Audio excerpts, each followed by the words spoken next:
yan everyone, may bago na naman tayo. Ilista nyo na ang mga ingredients, huwag na kayong papahuli. Dynamite sana ito, kaso napurnada ang ating plano guys. Kaya ginawa na lang natin na lumpia dynamite. So ito na mga ingredients guys, 2 century ang aming ginamit, century tuna. Tapos yung sandamakmak na siling mahaba na atin sanang pagbabalutan ng ating chest. Siyempre hindi mawawala yung pangmalakasang extenders natin dyan na sayote. Tapos dahon ng sibuyas at isang pulang sibuyas. At di magpapahuli yung Eden cheese at saka yung lumpia wrapper. So ganun lang yung pag-prepare guys. Chinap lang natin yung ating extenders na sayote at saka yung mga siling mahaba, yung mga ricados dyan. Tapos hinalo-halo natin at ibinalot natin sa kanyang wrapper. Alaga naman sa mga bisig mo.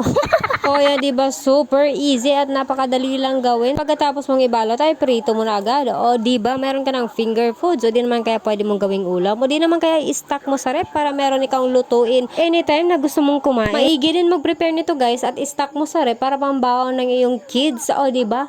Ang dali-dali lang, hindi ka mahihirapan. Bali, 42 piraso nga pala ang nagawa natin dito guys sa ating lumpia dynamite. Sulit nga naman ang kain kahit apunada yung ating talagang original na plano. Pero masarap din naman yung kinalabasan. O diba? Ano pang hinihintay nyo? Try na!